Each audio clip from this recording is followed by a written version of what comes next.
Now, coming back to the fact that he trained initially as a medical doctor and held in such high esteem that he was touted to be even the next royal physician, what was it that sort of caused him to take a different direction and to become a minister of the gospel and not a medical doctor? Well, I believe it was nothing other than the power of God in his life that persuaded him and showed him that is what the call on his life was. And it was a call that he grappled with for over 2 years and lost 20 pounds on an already slender frame, and something which he thought long and hard, and people advised against it. They said, what a waste. You could be there saving lives.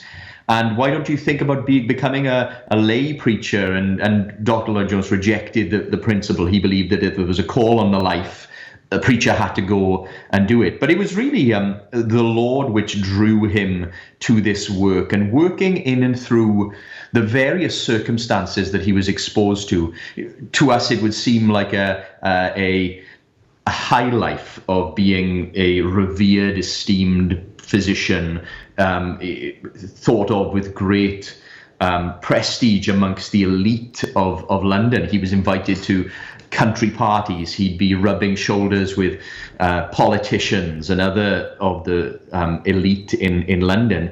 But actually, I think the Lord was using those experiences to point to him of really the bankruptcy of it. He would comment once that he couldn't get over the amount of backbiting and stabbing people in the back that took place in that elite and that medical community. And even though he was a part of it, there was an incident which he recalls, that he was leaving the theatre. He had a friend visit from London. They went to the theatre, watched the play. And after the play, Dr. Lloyd Jones sees a band of Salvation Army people marching past and realizes then, these are my people, and I must go and be with them. So it was a combination of factors which worked on his soul during that period that made him realize and to be absolutely convinced that was the work that God wanted for him. And he also knew the message of the preaching of the gospel that he felt that the church and the world needed. So that's what really took him out of it, even though, as I say, people counseled against it.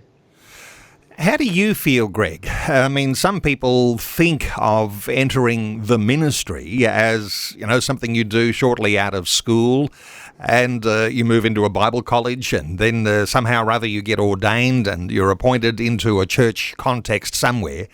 Here's Martyn Lloyd Jones, who had what you might even say is a quite illustrious career ahead as a physician, and the thought of being a professional and saying, I'm going to set that aside because of perhaps the call of God to move into ministry. Is there something in that we glean from his life that can really apply into our own hearts today?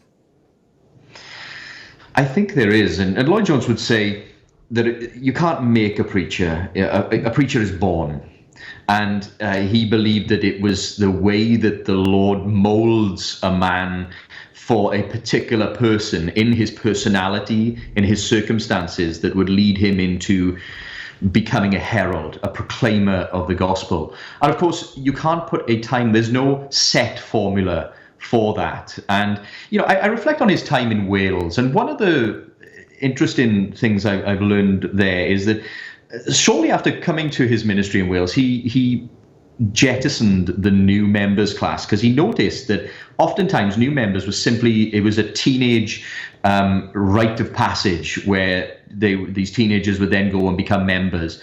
And he abandoned the way that the church was operating because he knew that God can call anybody at any time, at any age, and made the membership much more open. And as a result, in Sandfields, they had what him and his wife would call elderly babes, grown men, some in their 70s and 80s, becoming converted and then going through and eventually becoming church members, because God can call for his purposes anybody at any time. So I would just draw from that anecdote the same thing when it comes to preachers, that people can be called out at different times, not to criticize. I think of young Timothy in the scriptures, who was a preacher and a herald at a young age, and of course the Lord can do that, but he can also call others, like Dr. Lloyd Jones, at various stages in life. And he'll also give them, it seems, the conviction and the circumstances, and the opportunity to go and do that. So I think we can learn. Here you had someone who was,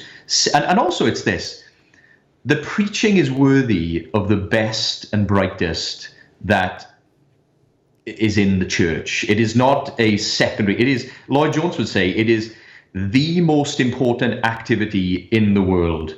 And he wasn't saying everybody should become a preacher. In fact, he counseled people against preaching. He counseled his own son-in-law, who was a diplomat and a wonderful politician who did good things in that realm. He counseled him against entering the ministry because he knew it wasn't for everybody. And he'd almost say, if there's anything else you can do that. However, if there's a call on your life, then no matter when it comes, it is incumbent on the person to submit. But also he'd admit that he'd say that the Lord gets his people there. By hook or by crook, he gets them, like he did him, even though he fought against it and went through many experiences trying to resist in a way.